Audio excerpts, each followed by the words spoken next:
Hello, ഇന്ന് നമുക്കൊരു സദ്യ കണ്ടാലോ?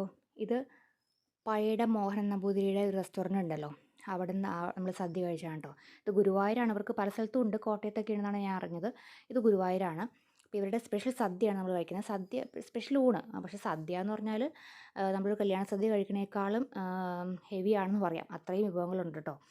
അപ്പം എന്താ, എല്ലാത്തരം അച്ചാറ്, ഇഞ്ചിക്കറി, പിന്നെ എടുത്തു പറയേണ്ടത് നമുക്ക് ഈ ഒരു വറപൊരി ഐറ്റംസ് സാധാരണ കായ വറുത്തതും ശർക്കര വരട്ടി ഉണ്ടാവാറ്. ഇത് പാവയ്ക്ക, അതും പിന്നെ മുളകും ഉണ്ടായിരുന്നു എക്സ്ട്രാ ആയിട്ട്.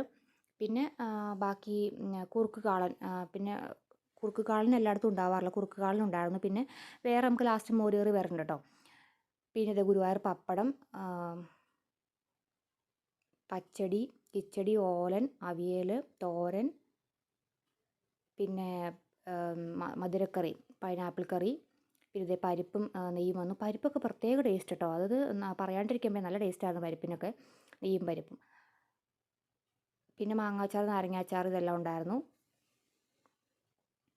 പിന്നെ കൂട്ടുകറി, അത് കാളൻ, കുറുക്ക് കാളനാണ് അത്. പിന്നെ ഇത് സാമ്പാറും പറയാതിരിക്കാൻ വയ്യ, പ്രത്യേക തരം ഒരു ടേസ്റ്റാണ് സാമ്പാർ. നല്ലതായിരുന്നു സാമ്പാർ കേട്ടോ. 2 കൂട്ടം പായസം ഉണ്ടായിരുന്നു. ഇതൊക്കെ കഴിച്ചാൽ പിന്നെ എവിടെയെങ്കിലും കിടന്ന് ഉറങ്ങിയാൽ മതിയല്ലോ. ലാസ്റ്റ് മോരുകറിയും വന്നു. പിന്നെ കൂടാതെ രസം ഉണ്ടായിരുന്നു, വേറെ പച്ചമോരൊക്കെ ഉണ്ടായിരുന്നു. ഇത് പിന്നെ ഞാൻ ലാസ്റ്റ് പായസം കുടിച്ചു. പായസം ഞാൻ കുഴച്ച് കഴിച്ചു. അപ്പം പറയാതിരിക്കാൻ വയ്യ, നല്ല ടേസ്റ്റായിരുന്നു, നല്ല ഹെവി. ഇത് കഴിഞ്ഞാൽ പിന്നെ ഞാൻ പറഞ്ഞില്ലേ, പിന്നെ നമുക്ക് ഉറക്കം വരും. അതുപോലെ നല്ലൊരു സദ്യയായിരുന്നു കഴിച്ചത്.